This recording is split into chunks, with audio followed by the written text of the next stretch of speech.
Olha só, eu perguntei pra vocês lá no Instagram se não era tarde demais pra fazer uma lista como essa.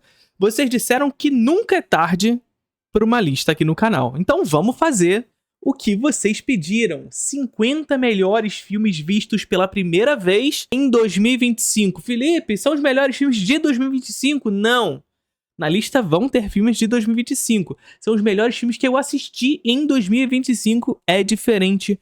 Portanto, mas você disse que as listas aqui no canal vão ser feitas a partir de metas e vão continuar sendo. 60 mil inscritos aqui no canal tá chegando e a gente vai trazer a lista de top 100 melhores filmes da década de 90. E a cada 5 mil inscritos novos aqui no canal, uma nova lista de top 100. Ou se uma marca aí quiser patrocinar e antecipar alguma lista. Quem sabe? Então já se inscreve aí, na moralzão. Em 50º lugar, em Old Arizona, filme de Irving Cummings e do Hal Walsh, um dos diretores mais importantes da Hollywood clássica, sobretudo fazendo filmes de faroeste. E aqui foi um filme que eu assisti especificamente para uma aula sobre as mortes do cinema e a chegada do som. É um filme muito importante para isso. Em 49º lugar, Liberação, filme soviético que vai contar a história da Segunda Guerra Mundial, ou como é conhecido pelos soviéticos, Guerra Patriótica. É um filme dividido em 5 partes, mas eu trouxe aqui a primeira parte desse filme, que é justamente aquela que vai contar a maior batalha de tanques da história da Segunda Guerra Mundial. Em 48º lugar, Ju-on The Grudge, ou seja, O Grito, a versão japonesa. E aqui, o que seria o terceiro filme, que na verdade é uma espécie de retorno ao primeiro filme, né? A gente sabe que Ju-on foi um filme que fez muito sucesso para VHS e televisão, e depois do sucesso daqueles filmes em baixíssimo orçamento, o filme finalmente consegue um financiamento um pouco maior para fazer Ju-on The Grudge de 2002. Em 47º lugar, o primeiro filme brasileiro aqui na lista, Palácio de Vênus, de Odi Fraga. E aqui é um daqueles filmes da pornochanchada brasileira que transforma uma determinada espacialidade, aqui no caso, a casa onde essas mulheres estão reunidas, num espaço de concentração simbólica de luta de classes, inclusive. Só que aqui, especificamente, sob a figura dessas mulheres trabalhadoras sexuais. Ou seja, é a gente entender que a pornochanchada brasileira, para além do mito que se constrói em torno dela, também discutia questões de classe e política de maneira bastante acentuada. Inclusive, lá no Introdução ao Cinema, tem aula sobre a pornochanchada para além do mito. Em 46º lugar, aquela que se tornou a maior animação da história em termos de bilheteria, Neja 2. E a 5ª maior bilheteria da história do cinema, diga-se de passagem. Em 45º lugar, mais um filme brasileiro, premiadíssimo internacionalmente, O Último Azul. E tem crítica sobre O Último Azul aqui no canal. Vai lá conferir. Em 44º lugar, vocês vão ver que aqui na lista vão ter alguns roubinhos, tá? Que são filmes que eu já tinha assistido, mas eu tinha assistido há tanto tempo que eu não lembrava de absolutamente nada. E o 44º lugar é um desses exemplos, Dona Flor e Seus Dois Maridos,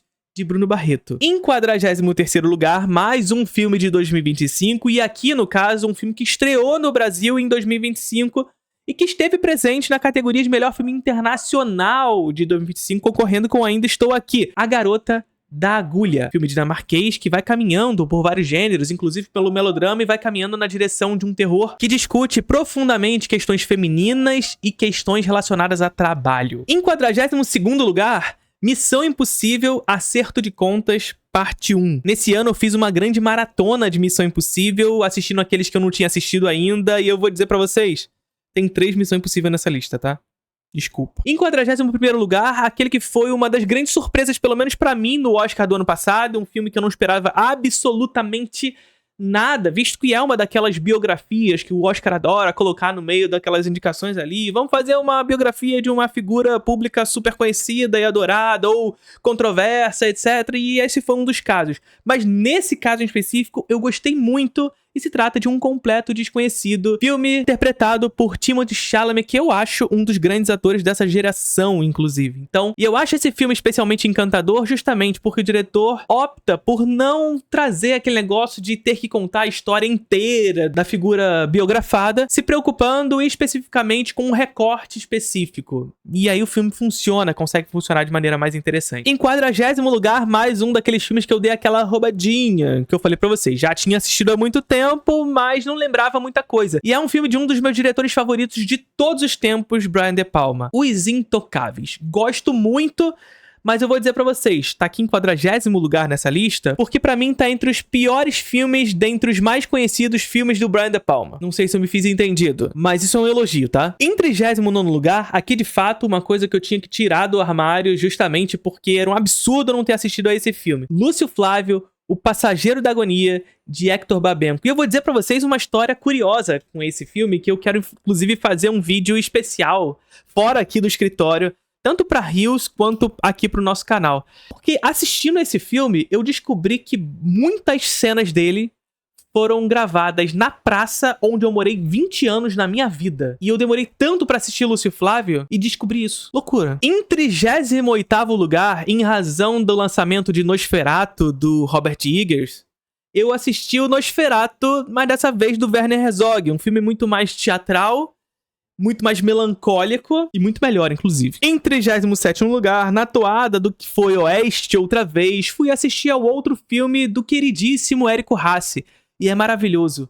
Comeback. Em 36º lugar, mais um daqueles filmes famosíssimos da filmografia brasileira, mas que eu ainda não tinha assistido. Quem caralhos desenhou caralhos de asa no banheiro? Sete Gatinhos. E tu quer mais um? Que eu nunca tinha assistido e que eu fiz uma maratona completa, tirando o último filme que foi lançado esse ano? Corra que a polícia vem aí. E esse é o nosso 35º lugar. Em 34º lugar, mais um Missão Impossível, e dessa vez Missão Impossível Fallout, que pra muitos é o melhor Missão Impossível depois lá do De Palma. Mas tem um que eu acho que tá na frente aí, que é o que vai aparecer daqui a pouco. Em 33º lugar, mais um filme soviético, O Mensageiro. Em 32º lugar, o filme que foi o vencedor do Oscar de melhor filme do ano passado, A Nora. Eu gostei muito do filme, desculpa. E se você quiser saber minha opinião sobre A Nora de maneira mais aprofundada, lá no meu Letterboxd eu deixei um comentário. Mas eu vou dizer o seguinte, o close-up que o Sean Baker faz na Mickey Madison no final do filme é algo que me encanta especialmente nesse filme, e é o que talvez mais me remeta diretamente a essa lembrança com relação ao filme. Um final agridoce, um final que vislumbra um certo encantamento, uma certa recompensa pelo sofrimento que a nossa personagem central sofre durante o filme. Em 31º lugar, Fervura Máxima, de John Woo, um dos grandes cineastas do cinema de ação de Hong Kong. Em 30º lugar, But I'm a Cheerleader, do Jamie Babbitt, filmaço, inclusive, que vai justamente narrar de forma irônica essas estruturas de controle e impulsos sexuais e do desejo. 29º lugar, mais um filme brasileiro, Malu. Lindo. 28º lugar, já contei a história pra vocês inúmeras vezes. Não queria assistir esse filme, não estava interessado em assistir esse filme, só o fiz porque estava entre os indicados ao Oscar e a gente aqui faz cobertura do Oscar. Wicked. Me apaixonei. Parte 1, tá? Em 27º lugar, Os Enforcados, do Fernando Coimbra. Mais um filme brasileiro aqui na lista. E talvez, dentre os filmes de 2025, aqui eu tô falando dos filmes lançados em 2025 mesmo, aqui tenha uma das cenas mais potentes que eu assisti, que é a cena do banquete. Pra quem não assistiu, Os Enforcados é uma espécie de Macbeth do Jogo do Bicho no Rio de Janeiro. E pra quem conhece a história de Macbeth, tem a cena do banquete. Só que aqui a gente tá falando da cena do banquete promovido pelos personagens do Jogo do Bicho. Só assistam, Os Enforcados. Em 26º lugar, mais um filme brasileiro, e aqui Encantador, filme que eu tive a oportunidade de assistir no cinema junto aos meus filhos. Chico Bento e a Goiabeira Maravilhosa. Em 25º lugar, mais um filme que eu assisti em razão de aulas que eu estava preparando para Introdução ao Cinema, uma aula especificamente sobre cinema independente americano antes da nova Hollywood, Sombras, de John Cassavetes. Em 24º lugar, Cloud, de Kiyoshi Kurosawa, um dos meus diretores favoritos que fazem cinema hoje. Em 23º lugar, uma antologia de histórias japonesas de um dos diretores que eu tinha assistido pouca coisa, apesar de gostar de tudo que eu tinha assistido dele, e assisti esse ano 4 filmes dele, Kwaidan, de Masaki Kobayashi. E aqui eu gosto especialmente da história da Moça da Neve. Nossa senhora, é muito potente. Em 22º lugar, mais um filme de ação de Hong Kong, mas um filme que mistura o cinema de ação de Hong Kong com os wuxia. Então é uma espécie de wuxia urbano, mas que não é wuxia porque as características fundamentais do wuxia não estão presentes, mas essa coreografia das artes marciais estão lá. Filme protagonizado por atrizes maravilhosas, dentre elas a Meg Shaun, e dirigido pelo Johnny To, The Heroic Trio. Em 21º lugar, Raising Cain, mais um filme de Brian De Palma. 20º lugar, mais um filme brasileiro, Tia Virgínia, um filme que vai ter muitas inspirações, pelo menos ao meu ver, ali na encenação que o filme propõe, do cinema europeu, especialmente Michelangelo Antonioni, Bergman e companhia ali. Em 19º lugar, mais um filme brasileiro e dessa vez, aquele que é o nosso indicado ao Oscar de 2026, O Agente Secreto.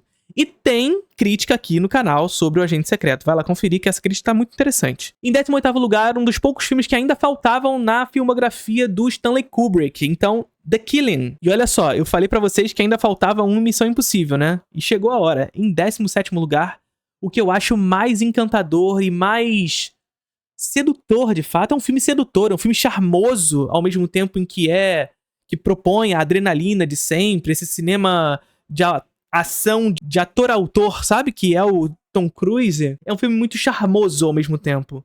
Que é o Missão Impossível Rogue Nation. Em 16º lugar, Os Terroristas, de Edward Young. E aqui o Young parece antecipar alguns dos temas e estruturas narrativas que ele iria propor anos mais tarde, em Dia Quente de Verão, talvez um dos seus filmes mais celebrados. Só que enquanto aqui em Os Terroristas o diretor vai propor essa relação geracional sob uma perspectiva de jovens e adultos, lá em Um Dia Quente de Verão, a gente vai tratar essa perspectiva sobre uma figura mais infantil. Em 15º lugar, um filme da comédia italiana Nós Que Nos Amávamos Tanto, de Ettore Scola. E vai aparecer mais um filme dele mais pra frente. Em 14º lugar, talvez um dos filmes mais gostosinhos de se assistir, daqueles filmes que você vai se aproximando com aqueles personagens de alguma maneira, vai se encantando com eles, vai se empatizando com eles, vai criando inclusive uma relação de amizade com alguns deles, mesmo que eles sejam extremamente contraditórios, mesmo que eles sejam, em alguns momentos, desprezíveis até. The Last Days of Disco. Em 13º lugar, aquele que foi o meu filme favorito de 2025, Oeste Outra Vez, de Érico Rassi. O filme bom, hein? E tem comentário lá no Letterboxd, caso você queira conferir também. Em 12º lugar, uma grande surpresa pra mim, Ginger Snaps, de John Fawcett. E Ginger Snaps é um filme de lobisomem, e a figura do lobisomem, historicamente, está vinculada a uma espécie de figura de linguagem, uma metáfora que vai discutir questões específicas de um tempo. Só que aqui em Ginger Snaps nós temos uma mudança. Primeiro, uma mudança de gênero. O lobisomem é uma figura feminina. E o John Fawcett vai trabalhar sobre a ótica da figura de linguagem para trabalhar o lobisomem sob uma ótica das mudanças provindas da puberdade. E especificamente da menstruação. E assim, esse é mais um dos filmes que eu dei aquela roubadinha que eu falei lá no início. Aquele filme que eu assisti há muito tempo, assisti minha adolescente. Antes de eu adentrar na tal cinefilia, eu assisti Ginger Snaps, então eu lembrava muito pouca coisa. E quando eu assisti esse filme, eu tive um insightzinho, assim, que de fato é um filme que foi feito nos anos 2000, feito para público infanto-juvenil, mas que não se faz filme como esse hoje em dia. É um filme pesado, é um filme difícil, é um filme sangrento, em alguns momentos gore, que com certeza hoje em dia não seria feito para esse público. É um pouco sobre como o cinema e para onde o cinema contemporâneo está direcionando as suas atenções, tentando comunicar com um público mais amplo, se tornando cada vez mais extremado num processo de mercantilização, de produtificação da sua produção, da sua realização.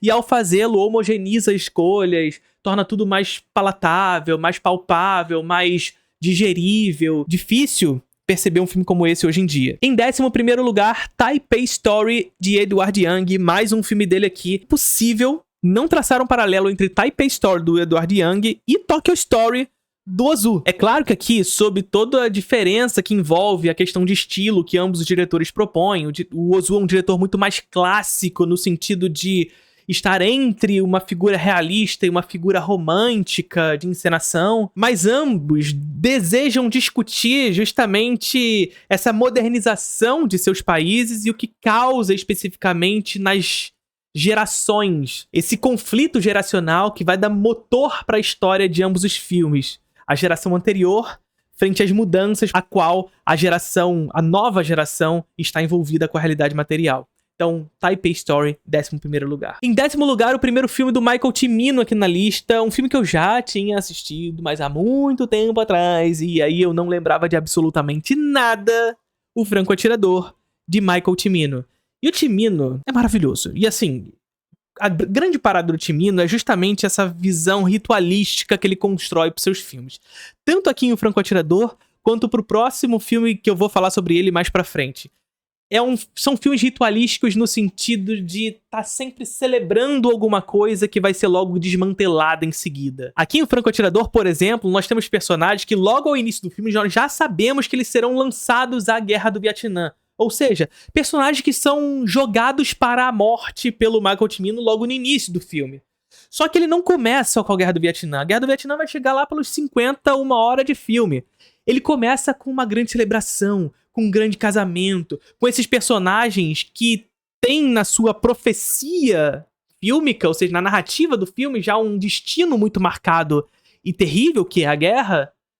Logo ao início, uma celebração pela felicidade. Em nono lugar, Dias de Ira, de Carl Theodor Dreyer. E assim, não é nenhuma surpresa pra quem já assistiu A Palavra, por exemplo, a capacidade que, pra quem assistiu A Palavra e pra quem assistiu A Paixão de Joana d'Arc, né? A capacidade que o Dreyer tem de tornar esse cinema gospel um assunto não apenas do mundo religioso, mas uma reflexão social muito mais complexa, com um estilo muito próprio do diretor, que encanta pela maneira como ele filma os rostos, né? E ainda mais impressionante um filme como esse, sobre o silêncio divino, sobre o silenciamento do mundo dos homens, que reflete, mesmo que esteja falando sobre um momento histórico, que reflete, que discute muito o momento em que o filme estava sendo realizado. Esse é um filme lançado durante a ocupação nazista na Dinamarca. Um filme que discute silenciamento divino, que discute o autoritarismo. Em oitavo lugar, Os Inconfidentes, de Joaquim Pedro de Andrade. Esse filme é um grande deboche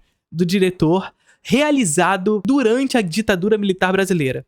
Um filme que eu diria que faz parte, inclusive eu assisti esse filme muito por conta de uma aula para a introdução ao cinema também, uma aula sobre Embrafilme, sobre cinema oficial na ditadura militar, tem aula sobre isso lá na introdução ao cinema, assina a introdução ao cinema. E esse é um filme que foi quase um filme encomendado, no sentido de que essa tentativa de consolidar um cinema oficial durante os primeiros anos de Embrafilme vinha na direção de tentar construir a história desses heróis brasileiros, das figuras heróicas. E aqui, claro, a gente tá falando de Tiradentes.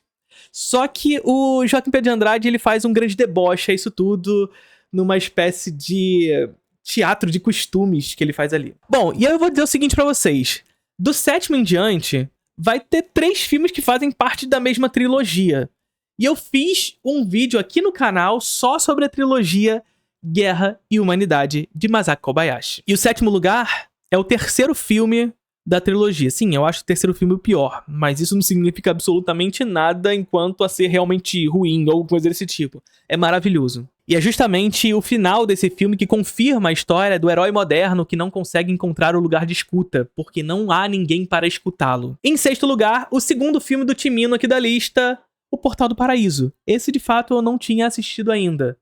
E é absolutamente deslumbrante. Mais um filme que explora a perspectiva ritualística, começa com o personagem se formando e toda aquela celebração na universidade, as pessoas cantando em roda, mas uma celebração que logo é jogada pra guerra. Em quinto lugar, um dos filmes mais bonitos que eu já pude assistir na minha vida, e, consequentemente, também um dos melhores filmes que eu assisti em 2025, Um Dia Especial, de Ettore Scola. Filme protagonizado por Marcello Mastroianni e Sophia Loren, 2 dos grandes atores da Itália àquele momento, e que vai discutir justamente a ocupação nazifascista na Itália, a ocupação nazista na Itália, colocando em conflito essas duas figuras centrais que são aparentemente opostas. E que a gente vai descobrindo aos poucos o mistério de uma delas. E esse mistério, assim, a princípio parece ser muito óbvio, mas ele logo vai se desmantelando, vai se tornando outra coisa. Eu falei um pouco sobre ele lá no meu Letterboxd também, tem um comentário sobre ele, inclusive com spoiler, vale dizer. E tem aqui no canal um vídeo onde eu trago pra vocês 9 filmes melodramáticos italianos, onde eu falo bastante sobre esse filme também, recomendo que vocês assistam esse vídeo. Em quarto lugar, Demons, de Toshio Matsumoto. Esse aqui foi por muito tempo o melhor filme que eu assisti em 2025 e fiquei tristíssimo dele não ter ganho, mas é porque os outros 3 são maravilhosos, assim. E aqui a gente tem justamente um filme samurai moderno, justamente porque discute essa figura heróica não como uma figura incólume na história, mas uma figura que justamente vai corromper o Bushido, que vai discutir e vai desmantelar essa ideia heróica, que vai expor justamente um niilismo muito característico dessa modernidade pós-bomba, pós-ocupação americana no território japonês, que vai ser uma das causas do surgimento da novela vague japonesa, movimento esse que tem em Demons um dos seus filmes. E tem aula sobre novela vague japonesa no Introdução ao Cinema. E por falar em novela vague japonesa, mais um filme da novela vague japonesa, agora a segunda parte de The Human Condition. Aqui, o Masako Kobayashi vai para as estruturas de poder do exército. O nosso personagem central, o herói do filme, vai estar submetido sob a figura do poder, da autoridade e da violência do seu próprio país. Eu disse pra vocês que eu tava muito triste que Um Dia Especial, o quinto lugar aqui na nossa lista, não ganhou. Mas eu fiquei especialmente triste porque o segundo lugar dessa lista não ganhou. O final desse filme foi uma coisa, assim, que me deixou de boca aberta, com olhos marejados, não no sentido que seja um filme triste, mas daquele negócio que tu olha assim e fala assim, caralho, cinema, tá ligado? Cinema pra caralho essa porra. A Catedral, de Michele Soavi. Um filme que mergulha nas fantasias que só o cinema italiano desse momento histórico... Na verdade, a gente tá falando de um filme de 1989, que já tá um tanto nessa transição do cinema italiano de fantasia, que fez muito sucesso no final dos anos 60, 70 e primeira metade dos anos 80, com o cinema gótico italiano, de Mario Bava, etc. Mas também com o Giallo, tem aula sobre Giallo lá na Introdução ao Cinema. E o Michele Soavi é um desses diretores que era assistente de direção do Argento. Inclusive, o Argento produz esse filme. A Catedral foi um filme que foi uma espécie de tentativa de reavivar esse gênero tão típico do cinema italiano e que não teve sucesso comercial à época, não teve sucesso de crítica na época, justamente porque o cinema italiano, o cinema mundial, estava numa virada estilística que esse filme não se encaixou, digamos assim, no seu espírito do tempo ali, né? Mas, infelizmente, porque é um filme que precisa ser resgatado, um filme que vai ser encenado dentro de uma catedral, de uma igreja, e que vai discutir justamente esse conflito, esse motor entre o sagrado e o profano dentro dessa instituição religiosa. Encantador. Em primeiro lugar, eu já tinha antecipado pra vocês The Human Condition, Guerra e Humanidade, a primeira parte, Não Há Amor Maior. Esse que pra mim se tornou o melhor filme de guerra já feito. Ah, vai, veja, Felipe, é o segundo. Título de curiosidade, eu quero trazer pra vocês os melhores filmes de cada ano desde 2026. Então, dos últimos 10 anos, o que foi o melhor filme que eu assisti de cada ano. Letterboxd ajuda a gente, às vezes, com essas coisas, tá vendo? Em 2016, o melhor filme que eu assisti foi Intendente Sancho, do Kenji Mizoguchi. Em 2017, As Pequenas Margaridas, de Vera Chytilova. E foi muito difícil fazer essa lista, tá? Porque tinha muito filme foda pra cada ano. E em 2018, A Mulher do Lago, do Yoshishige Yoshida, um dos grandes representantes da novela vague japonesa, que você já sabe que tem aula no Introdução ao Cinema. Em 2020, Phoenix, do Christian Petzold, um dos meus diretores favoritos de sempre, mas o meu diretor favorito de hoje. Em 2021, A Bela Intrigante, do Jacques Rivette. Maravilhoso, um filme com a Emmanuelle Béart, lindíssima. Em 2022, O Amigo da Minha Amiga, do Eric Romer, dos grandes diretores da novela vague francesa, e tem aula sobre novela vague francesa no Introdução ao Cinema. E em 2024, representante do Giallo italiano, que também tem aula no Introdução ao Cinema, Uma Lagartixa no Corpo de Mulher, do Lucio Fulci. E em 2025, você já sabe, Guerra e Humanidade, Não Há Amor Maior, de Masako Kobayashi. Tá aí, os melhores filmes assistidos em 2025. Curtiram o vídeo?